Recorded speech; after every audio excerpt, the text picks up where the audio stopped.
আর আল্লাহ তাআলা আমাদেরকে বলছেন 183 নম্বর আয়াতে যে তোমরা যদি রোজা রাখো যেমন পূর্ববর্তীরা রোজা রেখেছিলেন, তাহলে তোমরা অবশ্যই তাকওয়া অর্জন করবে। পূর্বে যারা এসেছিলেন তারা রোজা রেখেছিলেন কিন্তু তারা তাকওয়া অর্জন করেন, কথা বলেন, এটা 183 নম্বর আয়াত। তারা রোজা রেখেছিলেন কিন্তু তারা তাকওয়া অর্জন করতে পারে নাই। তাই আল্লাহ তাআলা বলেছেন তোমাদের উপরেও রোজাকে ফরজ করে দেওয়া হলো যাতে তোমরা তাকওয়া অর্জন করতে পারো। এরপরে আল্লাহ তাআলা 84 নম্বর আয়াতে বলেছেন আইয়ামাম মাদুদাত, তাদের রোজার সংখ্যা ছিল কয়েকদিন, আর আমাদের রোজার সংখ্যা হলো 1 মাস। আমাদের রোজার সংখ্যা কত? কথা বলতে হবে, 1 মাস। মাথা উঁচু করেন। আমাদের রোজার সংখ্যা 1 মাস, আর তাদের রোজার সংখ্যা ছিল কয়েকদিন, 10 দিনের কম, 10 দিনের কম, 9 অথবা 10-এর ভিতরেই থাকবে, তবে 10-এর কম। কিন্তু তাদের পূর্বে আল্লাহ তাআলা যাদের কথা কোরআনে বলছেন তাদের রোজার দিন ছিল 10 দিনের কম, কিন্তু তাদের পূর্বে যারা ছিলেন এবং তাদের পরে যারা ছিলেন তাদের রোজা ছিল 50 দিন, 40 দিন, এরকম রোজা ছিল। কিন্তু আল্লাহ যাদেরকে তাকওয়ার কথা আমাদের দিয়ে বর্ণনা করতেছেন তাদের রোজার সংখ্যা ছিল কয়েকদিন, আইয়ামাম মাদুদাত, কয়েকদিন।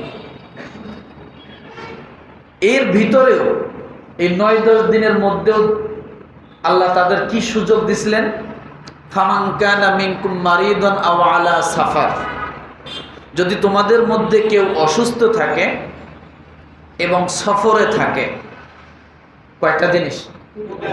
কেউ যদি অসুস্থ থাকে আর কেউ যদি কি সফরে থাকে, ফাইদ্দাতুম মিন আইয়ামিন উখর, তাহলে 1 নাম্বার কাজ হলো এই 9 দিনের ভিতরে কেউ যদি রোজা মানে সফরে থাকতো বা অসুস্থ থাকতো, তাহলে পরবর্তীতে সুস্থ হওয়ার পরে সে যায় যেন কি, যে কয়েকদিন রোজা রাখতে পারে নাই সে কয়েকদিন যেন কি করে রোজা রাখে। তাইলে এই 9-10 দিনের ভিতর রোজা রাখতে না পারলে পরবর্তীতে তাদের ওই রোজার যে কয়টা নষ্ট হবে, ভেঙে যাবে, সে কয়টা রাখার কি ছিল? অনুমতি ছিল। তাহলে 1, পরবর্তীতে রোজা রাখা। ওয়া আলাল্লাযীনা ইউতীকুনাহু ফিদিয়া, দ্বিতীয় আরেকটা ছিল এই 9-10 দিনের ভিতরে যদি কেউ রোজা রাখতে না পারত তাহলে তোমরা কি করো? মিসকিনকে খাওয়াও, তো মিসকিন, ফিদিয়া দাও। ফিদিয়া কি? মিসকিনদেরকে কি করো? খাওয়াও। তোমরা যা খাইতে তাই তাদেরকে খাওয়াও। তাহলে পূর্বের জামানায় রোজা রাখতে না পারলে সে রোজার কাফারা কয় পদের ছিল? বলেন। কেন বলতেছি? সামনে আমাদের আলোচনা আছে, তাহলে এটা না বুঝলে ওটা বুঝবেন না। তাহলে 2 পদ, একটা ছিল পরবর্তীতে রোজা রাখা, আর দ্বিতীয় হলো মিসকিনদেরকে, গরিব অসহায়দেরকে খাওয়ানো। এটা তাদের রোজার কাফারা ছিল। এরপরে আল্লাহ কি বলেছেন? ফামান তাতাওয়া খায়রান ফাহুয়া খায়রুল লাহ, কষ্টের ভিতর দিয়েও যদি তোমরা রোজা রাখতে পারো তাহলে সেটা হবে তোমাদের জন্য কি? উত্তম। কি? তোমাদের জন্য উত্তম। গেল 184 নম্বর আয়াতের আলোচনা শেষ। এবার 185 নম্বর আয়াতের আলোচনা। এই আলোচনায় আল্লাহ তাআলা আমাদের রোজার বিষয়ে আলোচনা করছেন। সুবহানাল্লাহ। তাহলে আমাদের রোজার আলোচনা কত নম্বর আয়াতে পেলাম? সূরাতুল বাকারা 185 নম্বর আয়াতে। আর 183-84 নম্বর আয়াতে ছিল পূর্বের লোকদের আলোচনা। আল্লাহ পাক রব্বুল আলামিন বলেন, শাহরু রমাদানাল্লাযী উনজিলা ফীহিল কুরআন হুদাল লিন্নাসি وبينات من الهدى والفرقان এই আয়াতে আল্লাহ দুইটা জিনিসের বিষয়ে আলোচনা করছেন। কয়টা জিনিসের বিষয়? এক, রমাদান কি, দ্বিতীয় কোরআন। দ্বিতীয় আয়াতটা অনেক বড়, মোটামুটি বড়, কিন্তু এর সারমর্ম আল্লাহ দিছেন রমাদান, আরেকটা কি, এই দুই বিষয়ের আলোচনা পুরো আয়াতটার মধ্যে করেছেন। তা আল্লাহ এই আয়াতটা শুরু করছেন কোন বিষয় দিয়ে? শাহরু রমাদান। কি বিষয় বলেন? শাহরু। তাহলে রমাদান বলতে কি বুঝলাম? রমাদান সম্পর্কে, তাই না? রমাদান মাস সম্পর্কে আল্লাহ আলোচনা করছেন শুরুতে। এরপরে আল্লাহ বললেন উনজিলা ফীহিল কুরআন। দ্বিতীয় যে বিষয়টা আল্লাহ আলোচনা করছেন, আল্লাহ বলেন আমি কোরআন নাজিল করেছি। কি করেছি? তাহলে এই আয়াতের প্রথমে আল্লাহ দুইটা বিষয়, প্রথম বিষয়টা কি? কথা বলে। দ্বিতীয় বিষয়টা কি? উনজিলা ফীহিল কুরআন। কিন্তু মজার বিষয় হলো প্রথম আল্লাহ যে বিষয়টা বললেন সে বিষয় প্রথম আল্লাহ আলোচনা করেন নাই। সুবহানাল্লাহ। প্রথমে যে বিষয়টা আল্লাহ বললেন সে বিষয়ের আলোচনা আল্লাহ প্রথমে, দ্বিতীয় বিষয় যেটা আল্লাহ বলেছেন সেইটার আলোচনা আল্লাহ প্রথমে করছেন। সুবহানাল্লাহ বলেন। আল্লাহ আলোচনার ক্ষেত্রে যা ঘুরাই দিয়েছেন। আল্লাহ পাক রব্বুল আলামিন বলেন শাহরু রমাদানাল্লাযী উনজিলা ফীহিল কুরআন। আল্লাহ তাআলা এই আয়াতের দ্বিতীয় বিষয়টাকে প্রথমে আলোচনা করলেন উনজিলা ফীহিল কুরআন। কেন বলেন তো? আদম আলাইহিস সালামকে আল্লাহ সৃষ্টি করেছিলেন জান্নাতের ভিতরে না বাহিরে? জোরে বলেন। আদম আলাইহিস সালামকে আল্লাহ সৃষ্টি করেছেন জান্নাতের ভিতরে না বাহিরে? ভুল। আদম আলাইহিস সালামকে আল্লাহ সৃষ্টি করেছেন জান্নাতের বাহিরে। কোথায়? কথা বলেন না। জানেন না সেটাও বোঝেন না, আর জানাচ্ছি তারপরও কথা বলেন না। আদম আলাইহিস সালামকে সৃষ্টি করেছেন কোথায়? জান্নাতের বাহিরে। এরপরে আল্লাহ তাকে জান্নাতের ভিতরে ঢুকাই দিলেন যে এইটা তোমার বাড়ি, এখানে তোমার বসবাস, এখানে থাকো। খাবার দাবার আল্লাহ তাআলা অনেক নিয়ামতের ব্যবস্থা করলেন, কিন্তু খায় মনটা মরা। মনটা কি? মনটা হাসি নাই, খুশি নাই, খায় থাকে। আল্লাহ তাআলা খুশির একটা ব্যবস্থা করলেন। ঘুম পাড়ায় দিলেন আদম আলাইহিস সালামকে। ঘুম থেকে জাগনা হয়ে দেখে পাশে আরেকজন পরমা সুন্দরী নারী বসে আছে সাজগোজ নিয়ে। কালকে বলে এবেলা বলবেন না তো, ভেজাল তো ঘরে ঘরে এখন ভেজাল, যার কারণে এবেলা সুবহানাল্লাহ বেরায় না। ঘরে ঘরে ভেজাল আছে না নাই? আল্লাহ তাআলা দুইজনকেই বললেন তাহলে মা হাওয়া সৃষ্টি কোথায়? জান্নাতের ভিতরে না বাহিরে? ভিতরে। আদম আলাইহিস সালাম বাহিরে। আল্লাহ দুইজনকে জান্নাতের ভিতরে থাকতে দিলেন, সমস্ত হুকুম ঢুকায় দিলেন। এক জায়গায় আল্লাহ নিষেধ করলেন, এখানে ধারে কাছেও ওয়ালা তাকরাবা হাযিহিশ শাজারা, ওই গাছের কাছে যাইও না। শয়তান মাঝখানে কাজ করলো, মা হাওয়া আল্লাহ তাআলার হুকুমটা ভুলে গেলেন। তিনি ওই গাছের নিকটে গেলেন, এরপরে ওনার স্বামীকেও নিয়ে গেলেন। আল্লাহ তাআলা এবার কি করলেন, তোমরা সকলেই কি করো, জান্নাত থেকে কুলনা হাবিতু মিনহা জামিআ। আল্লাহ তাআলা জান্নাত থেকে যখন বাহির করে দেন, ভাষাটা কেমন ছিল দেখেন। সূরা বাকারার প্রথম নাম্বার পারার 6 নাম্বার পৃষ্ঠার প্রথম নাম্বার লাইনে আল্লাহ বলেন কুলনা হাবিতু মিনহা জামিআ। সেখানে ছিলেন কয়জন? জোরে বলে। কিন্তু আল্লাহ বললেন কুলনা হাবিতু মিনহা জামিআ, তোমরা সকলেই জান্নাত থেকে বাইর হয়ে যাও। ওখানে ছিল কয়জন? আল্লাহ বললেন তোমরা সকলেই, তার মানে 2 জন বোঝায়? সকলেই বলতে কি 2 জন বোঝায়? কতজন বোঝায়? অনেক। জামিআ আরো বেশি বোঝায়। তোমরা সকলেই জান্নাত থেকে কি করো, বাইর হয়ে যাও। কিন্তু ছিল 2 জন। আল্লাহ এই ভাষা কেন ব্যবহার করলেন? তার মানে বোঝা গেল আদম আলাইহিস সালাম শুধু আদম আলাইহিস সালাম ছিল না, আমরাও সাথে ছিলাম।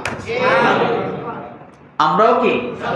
আদম থেকে যত সন্তান দুনিয়ার জমিনে আসছে, খালাকা মিনহা যাওজাহা ওয়া বাসসা মিনহুমা রিজালান কাসীরান ওয়া নিসা। আল্লাহ বলেন একজন থেকে 2 জন, 2 জন থেকে এরপরে আমি আল্লাহ তাআলা জোড়া জোড়া করে তামাম পৃথিবীতে মানুষ সৃষ্টি করেছি। তার মানে বোঝা গেল ওই একজনের ভিতরে আমরা ছিলাম। কথা ঠিক কিনা?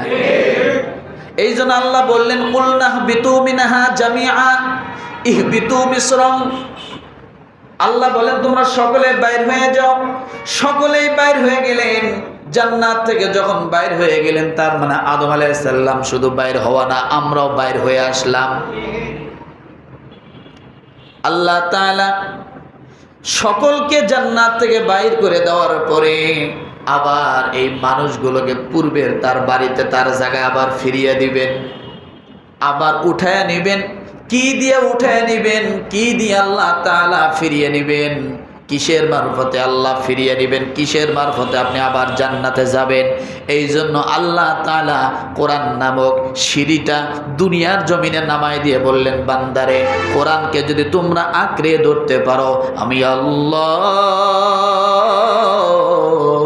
পূর্বে তোমরা যে জান্নাতের মধ্যে ছিলা, ওই জান্নাতে আমি আল্লাহ আবার তোমাদেরকে উঠায় আনবো। এই জন্য রব্বুল আলামিন কুরআনুল কারীম সম্পর্কে একটা রশি বলেছেন, ওয়াতাসিমু বিহাবলিল্লাহি জামিআন ওয়া লা তাফাররাকু।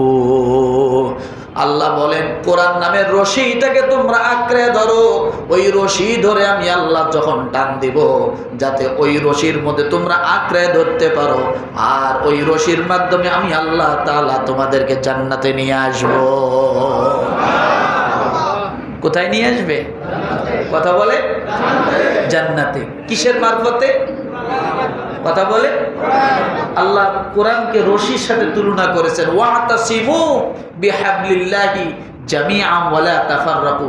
4 নাম্বার পারার 2 নম্বর পৃষ্ঠায় আল্লাহ বলেছেন তোমরা এই রশিটাকে আঁকড়ে ধরো। কেন?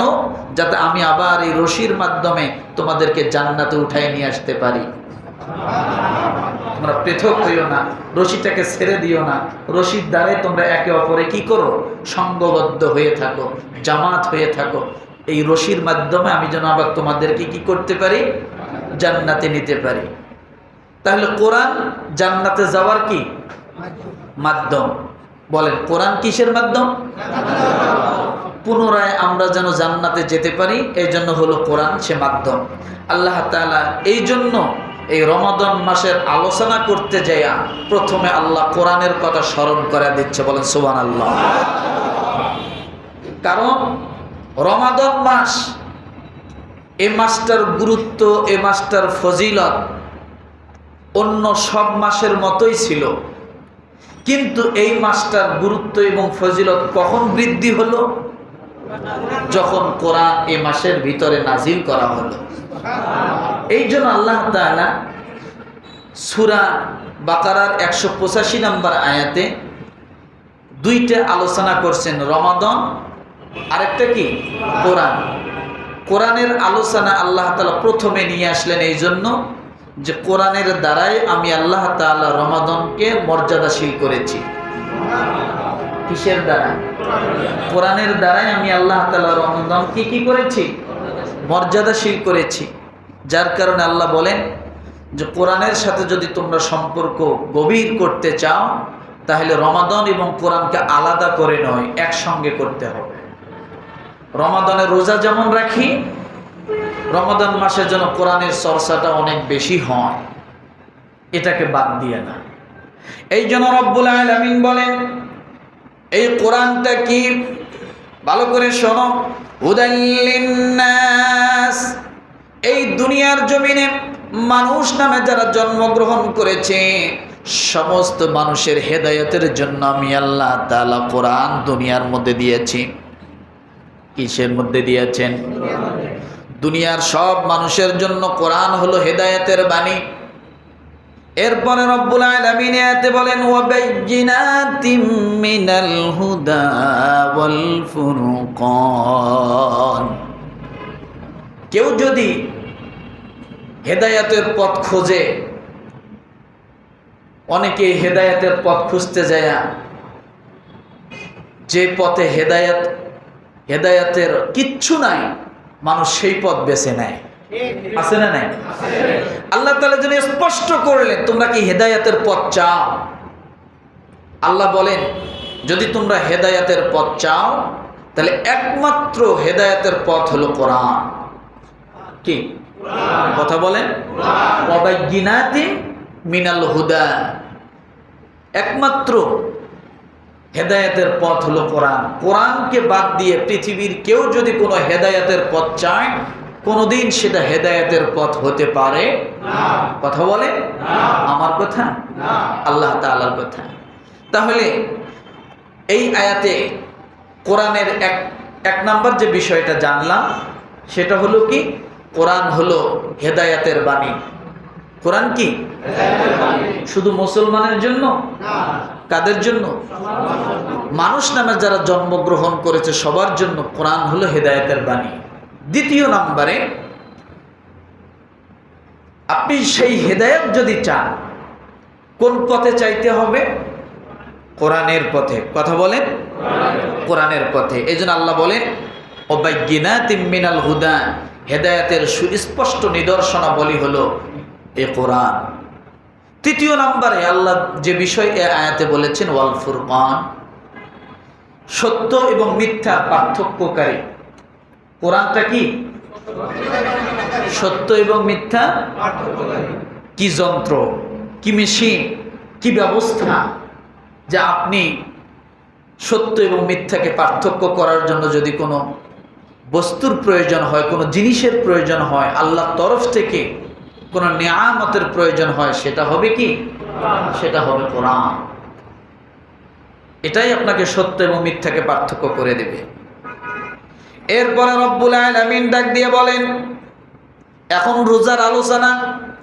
পঞ্চম নাম্বার আল্লাহ যে আলোচনা করেছেন ফামান শাহিদা মিনকুমুশ শাহরা ফালইয়াসুম ওয়া মান কানা মারিদান আও আলা সাফারিন ফাইদ্দাতুম মিন আইয়ামিন উখর ইউরিদুল্লাহু বিকুমুল ইসরা ওয়া লা ইউরিদু বিকুমুল উসরা ولتكملوا العدة ولتكبروا الله على ما هداكم ولعلكم تشكرون।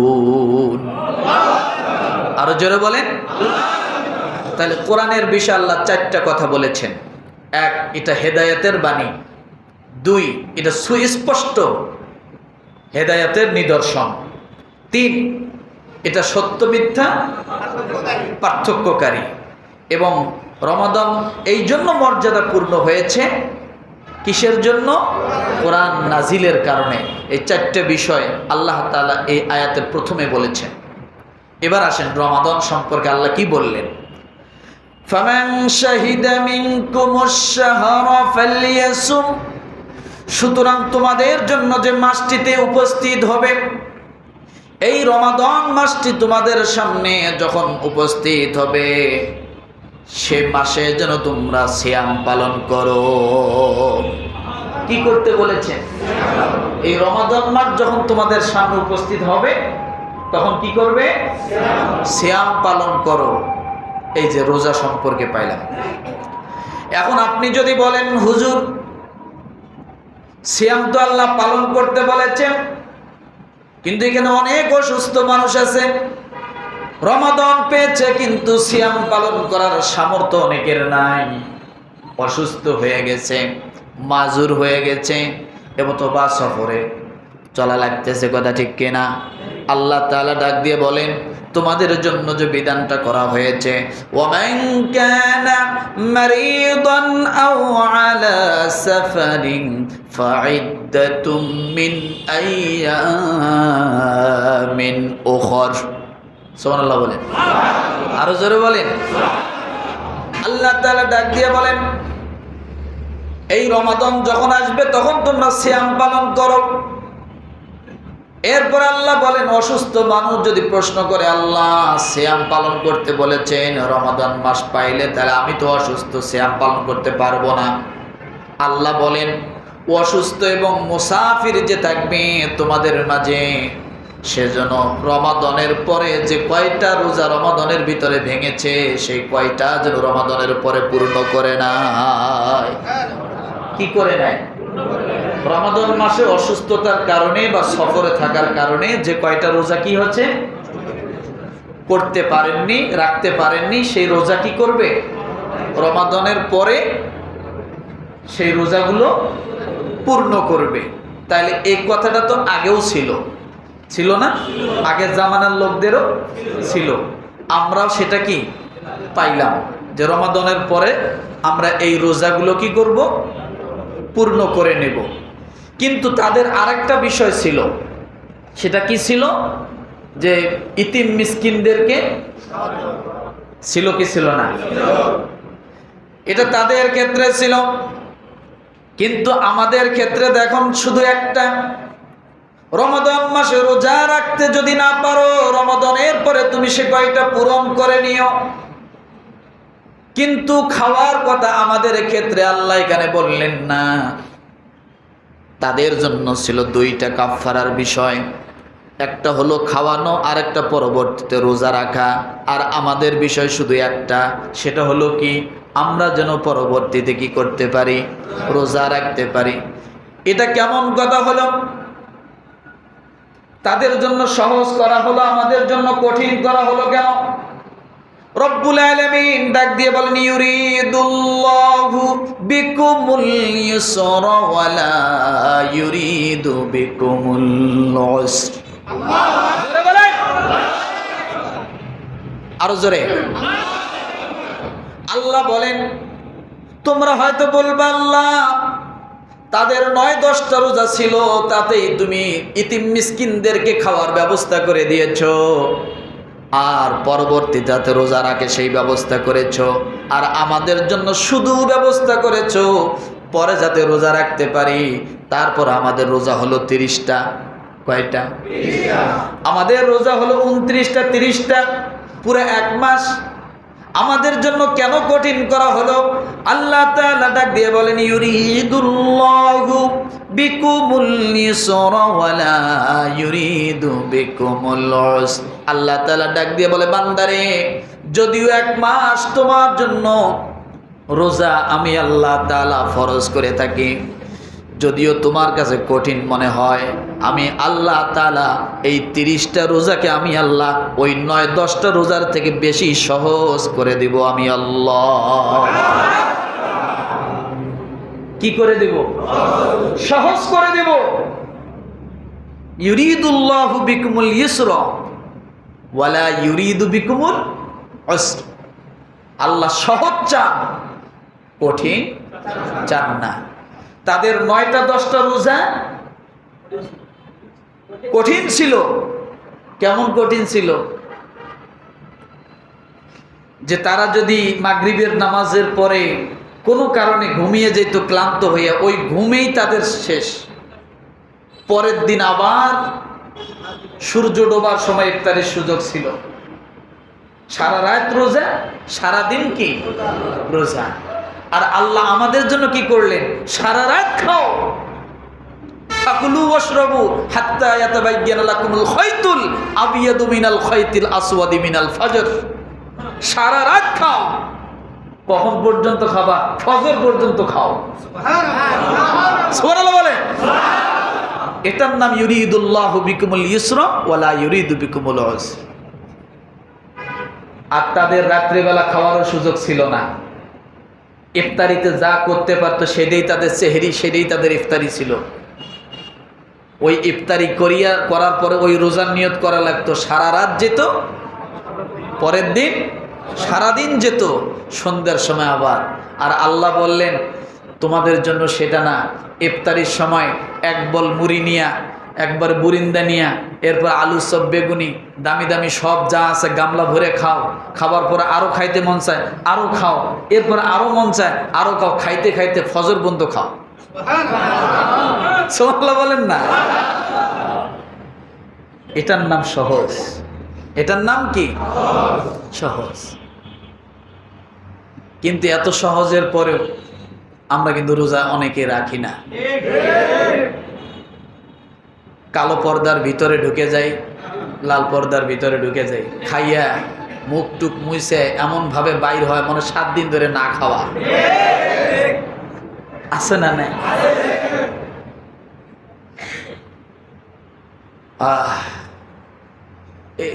এত বেশি খাইলে ডাক্তারে বলে ডায়াবেটিস নাকি হয়। বেশি খাইলে কি হয়? এটা আমার কথা না, ডাক্তারের কথা বলছি। বেশি খাইলে নাকি ডায়াবেটিস হয়। হিসেব নিকাশ করে খায়েন। রমাদান মাস, যদি রোজা রাখার সামর্থ্য থাকে তাহলে রোজা রাখতেই হবে, এটাই বাস্তব। রোজা কি করতে হবে? রাখতেই হবে। রোজা রাখবেন না, এখন খাচ্ছেন, দিনের বেলা খাইতেছেন, রোজা রাখার সামর্থ্য থাকার পরও খাইতেছেন। যার বাড়িতে খাবার নাই সেই থাকবে রোজা। আমার তো ঘরে চাউলের বস্তা ভরা আছে, আমি কেন রোজা থাকবো?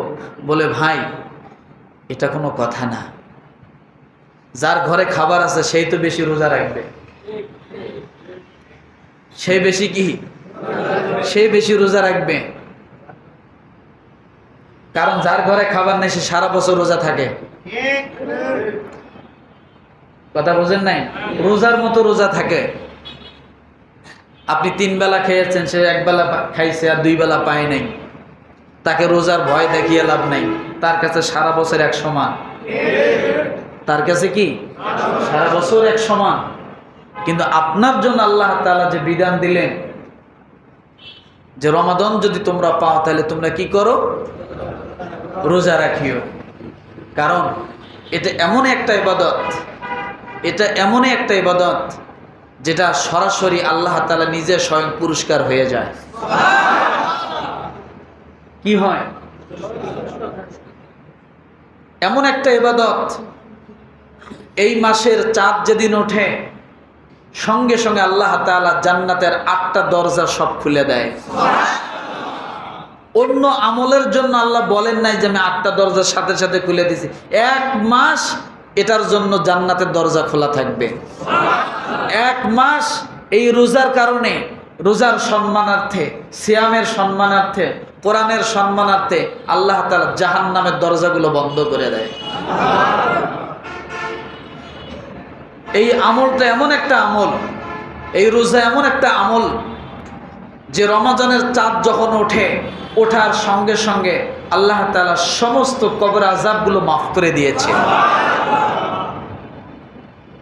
এটা এমন একটা আমল যে আল্লাহ তাআলা এই মাসের চাঁদ যখন ওঠে, ওঠার সঙ্গে সঙ্গে এ মাসের সমস্ত কবরওয়ালাদের কবরগুলো আল্লাহ তাআলা শাস্তি লাঘব করে দিয়ে জান্নাতের হাওয়া বহায় দিতেছে।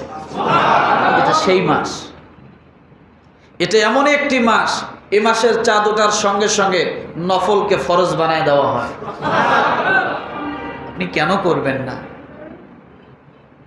আপনি কি একটাবার ভাবুন তো, গত বছর যারা রোজা ছিল তাদের মধ্যে অনেকে এবছর রোজা পায় নাই, কবরে চলে গেছে।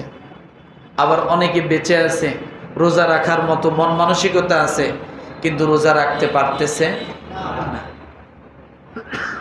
এই যে রোজার মাস আসছে, এমনও হতে পারে এই রমাদান আমাদের জীবনের শেষ রোজা হয়ে যেতে পারে। আপনি কেন রাখবেন না? খাইলেও দিন যায়, না খাইলেও দিন যায়। যারা রোজা রাখতেছে তারা যে রোজা রাখার কারণে খুব অসুস্থ হয়ে পড়ে গেছে, মরে যাচ্ছে, এমন তো না।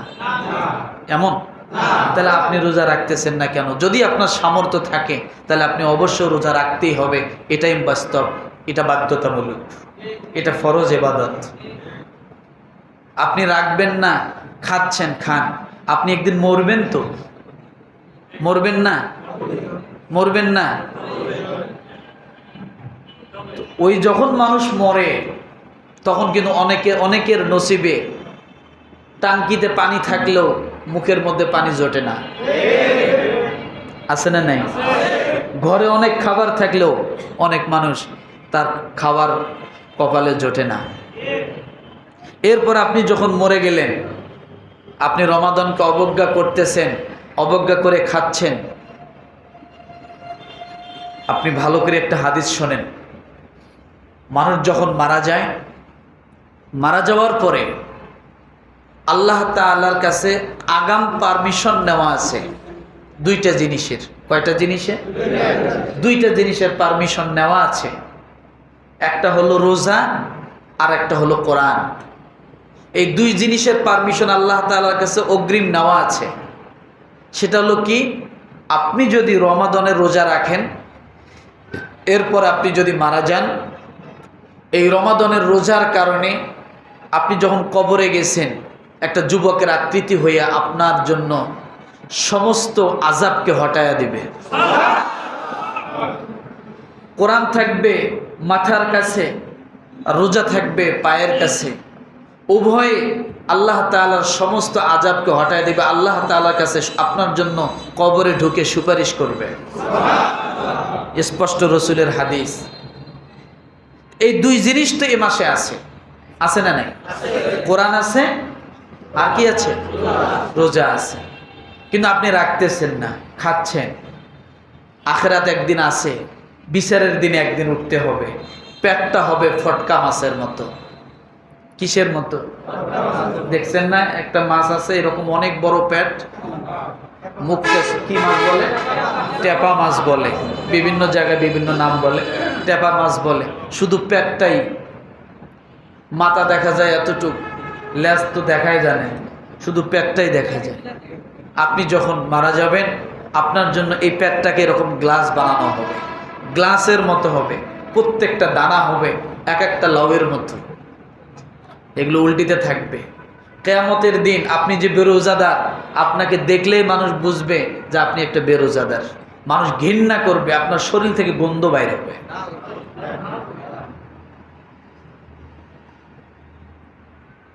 এখানেই কি সব শেষ? কথা বলেন না। আপনি কেন রোজা রাখতেছেন না? যদি আপনার সামর্থ্য থাকে, রোজা রাখার মতো সুস্থ থাকেন আপনি, স্বাস্থ্য থাকে আপনার যদি রোজা না রাখার কোনো কারণ না থাকে, আপনি কেন রাখতেছেন না? আল্লাহ তাআলার একটা বিধানকে যদি আপনি অবজ্ঞা করেন, তাহলে ঈমান থাকবে না। কি থাকবে না?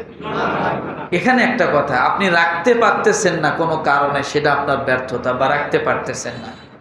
কিন্তু কেউ যদি বলে দেখ রোজা রেখে কি হবে, না খেয়ে থেকে লাভ কি, আপনি যদি এরকম ধরনের কোনো শব্দ ব্যবহার করেন, আপনার ঈমান থাকবে না। আর আপনি যদি মারা যান এই অবস্থা, আপনি কাফের হয়ে মারা যাবেন, কুফর নিয়ে মারা যাবেন। আল্লাহ তাআলার কোনো হুকুমকে অবজ্ঞা করা যাবে না। তাহলে রোজা রাখবো তো ইনশাআল্লাহ? রোজা রাখবো? আরো জোরে বলেন। এরপরে রোজার পাশাপাশি আছে আমাদের শুরুতে আছে চাহরি, শেষে আছে কি? শেষে আছে কি? ইফতারি। নবীজি সাল্লাল্লাহু আলাইহি সাল্লাম বলেছেন, কোনো মানুষ যদি কোনো রোজাদারকে ইফতারি করায়, যে ব্যক্তি রোজাদারকে ইফতারি করাইলো সে পূর্ণ একটা রোজার সওয়াব পাইল। সাহাবীরা প্রশ্ন করলেন, ইয়া রাসূলুল্লাহ, মানে ভয় পেয়ে গেছেন সাহাবীরা। কেমন ভয়? যে ইফতারি করাইতে গেলে না জানি মনে বল ভরে ভাত খাওয়াইতে হবে, থাল ভরে রুটি দিতে হবে, গোশত ভুনা দিতে হবে। সাহাবীরা বললেন, ইয়া রাসূলুল্লাহ, আমাদের তো ইফতারি করানোর কোনো সামর্থ্য নাই, আমরা তো পারবো না। কারণ রোজাদার সারাদিন রোজা, পেট তো ক্ষুধার্ত, ও যখন খাইতে বসবে ও তো গামলা সহ খায় ফেলবে, আমরা ইফতারি করাবো কেমনে?